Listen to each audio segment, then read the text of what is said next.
All right. It's been a number of years now, but my next guest is a man credited with pulling the trigger and putting a bullet in Osama Bin Laden. You remember that day, don't you? Rob O'Neill, the former U.S. Navy SEAL, he is credited with firing the shot that killed Bin Laden and shares his firsthand experiences in a brand new Docuseries, American Manhunt, Osama Bin Laden. He joins me now. Rob, nice to have you back on the program. Hey, good to be with you again, Steve.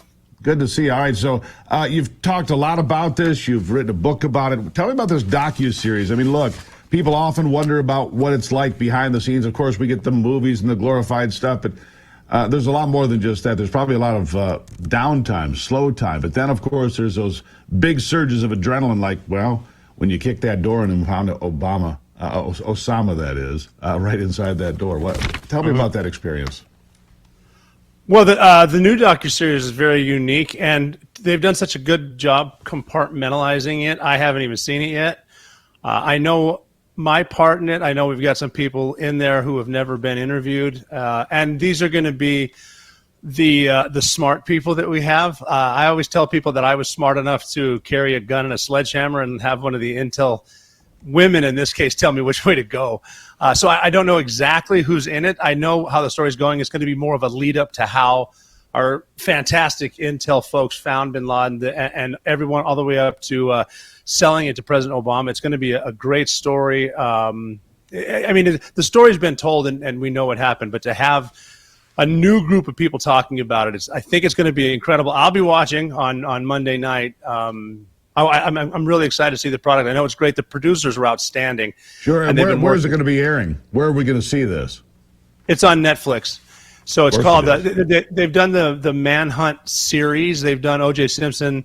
They've done the Boston bomber. Now they're doing the hunt for Bin Laden. And it's more exciting because, you know, the part of us going up the stairs and killing Bin Laden is, I mean, that's what people like to hear, but they've heard it. They haven't really heard much about who is behind finding him and just the countless hours, 7 days a week for years with no credit. And, you know, a lot of the intel folks don't want credit, but so I'm really happy they're coming out and talking about it. It's going to be fascinating. I know that I'm again, just impressed with how they've kept it. So we don't really, I mean, obviously we know the story, but I don't know how it's going to unfold. Well, you know how the movie ends. Well, I mean, we all know how the movie ends. Yeah. But it took almost 10 years to get there between 9/11 and I think it was, the 1st of May 2011, if memory serves. That right? That was the final day, right? Right. Yeah. But like we only found about the intel 2 weeks beforehand. These folks were working on it, like you said, for years, and they don't take days off. And a lot of them, like in the movie Zero Dark 30 with the Maya, I think they called her. She was unmarried, no kids, because this is all she did to try to find Bin Laden, and for years and years and years. So I can't wait to hear that story and how it went down, because I mean everyone from the like I said, the intel. This is kind of interesting to me. For you, Rob, you don't know all the players. You don't know all the people that were behind the curtain, if you will, that were, you know, looking at intel and looking at cameras and rifling through phone conversations and translations and all of this. You knew none of these people. Obviously, you're one part of this big, very big machine, right? I'm a very small part of it. I mean, the people they should be talking to are the pilots. They flew us in there.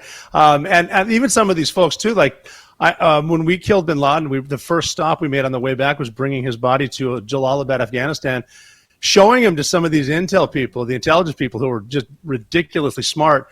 And after all that work, I remember we were talking to one of the women. There was a lot of women on the team that found him.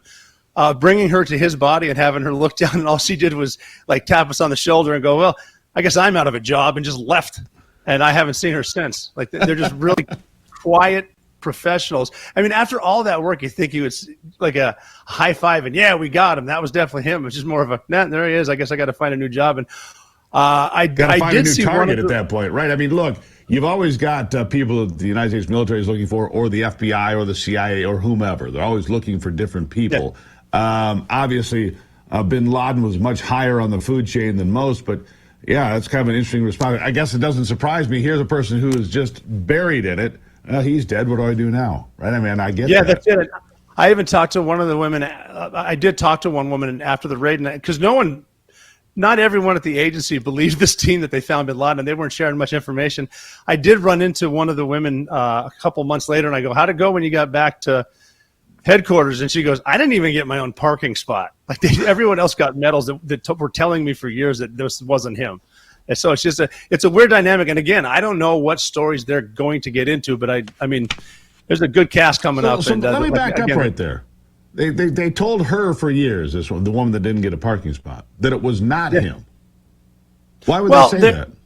Because they don't like to work in certainties. The intel folks will, the highest they'll usually give you is, it's 70% someone will be there.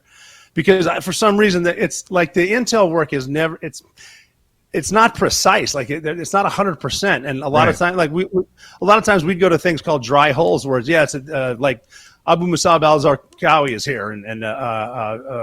We'd go there and there's nothing. It's like, well, it's the way it works. So nobody, especially with Bin Laden, because you're talking something that alters everything from presidential campaigns to foreign policy. Like if we go in there like a Desert One to rescue the hostages in Iran in the late 70s, you screw that up, that's your legacy. And you have to be right. And plus with this one, new helicopters, the pilots just started flying them. We don't know if the technology works. There's anti-aircraft missiles and jets that we sold Pakistan. Like this is a tough one. So no one wanted to hang it up there, but the one person that did was the woman. Like she was in Zero Dark 30, but she's the one, like famously said, okay, 100%, he's there. Okay, I know you don't like certainties, 95%, but it's 100%. And 100%. And when we would see this woman, we'd get training. We'd train for 14 hours, and then we'd go talk about what we were training about over a model. And she would say, "Hey, so anyway, Osama bin Laden right now is on the 3rd story of this house. I don't know why we're not launching right now. Sleep well." And she'd say that every day. Huh. That's really fascinating. Desert One, by the way, I remember when that failed rescue mission ended in the desert, and we didn't make it into Tehran to get our hostages. I remember that. I remember seeing the helicopters on the front of Time magazine burned out with corpses, American corpses, obviously. You're right. These sorts of missions, these events change history. They change political fortunes every single time, Rob. You're exactly right about that. What do you think? We've got about a minute left here. What do you think now, looking back all this time, 14 years? Do you still reflect on it? I mean, obviously it changed your life.